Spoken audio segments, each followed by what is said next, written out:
Well, despite the Trump administration working to close several loopholes in the Paycheck protection program for small businesses, experts say there is a possibility some businesses will not come back from the pandemic. We already know that. And we could see a wave of bankruptcies over the next few months. So Javi is going to talk with a financial expert to get a better perspective on this. Yeah, Scott, and it's so heartbreaking to see, especially for those small businesses out there. Well, experts predict it's going to take a long time for the economy to recover from this pandemic. But in an attempt to try and help, Congress just added another $310 billion into the Paycheck Protection Program. But is it enough to prevent businesses from closing? So we're joined back right now by CPA and author Tom Wheelwright.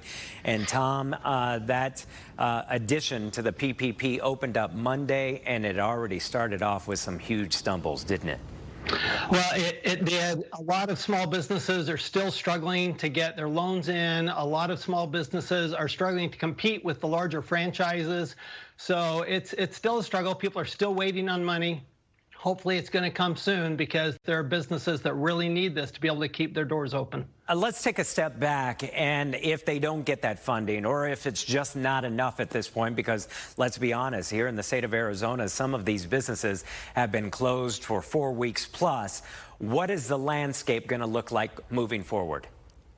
Well, you know what businesses are going to have to do is not count on this money. They're going to have to figure out ways to make money in other ways than their normal operating. So people are now, they're shipping, they're doing Skype calls. I mean, we're doing our business, for example, my CPA firm, we're doing our business from our home offices. We're using video conferencing. So I think businesses are really going to have to adjust and recognize that they may not get this funding that they're looking for. When you look at the businesses overall, once we start seeing some bankruptcies, which are not far behind, that's really going to change what the outlook on the economy overall. Well, there's no question. I mean, there are some businesses that just aren't going to be able to recover, that it's just hit them too hard. They didn't respond quick enough. They didn't make adjustments quick enough. And they're going to be out of business, and that happens when you have a recession or what we may find to be a depression going on. What about from a business standpoint, this money that they're getting from a tax perspective? What does that mean for them? Well, so that's good news. At least from the federal standpoint, that is not taxable income to them.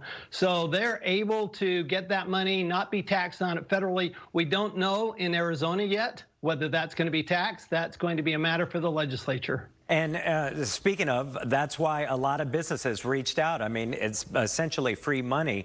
And so not knowing what was going to happen with this pandemic, that's why a lot of bigger businesses tried to get that funding as well. Well, there's no question. I mean, to think that there's a business that hasn't been affected by this pandemic, it's, every business has been affected. Even those that have done okay during this business, like the Costco's and the Targets, they've still been affected by this business. So, yeah, everybody is trying to do whatever they can to have the cash available to them in case this goes on longer than we expect, in case it gets much worse than we expect. All right, great insight. Thank you very much for joining us this morning. And to those small businesses out there, hang on.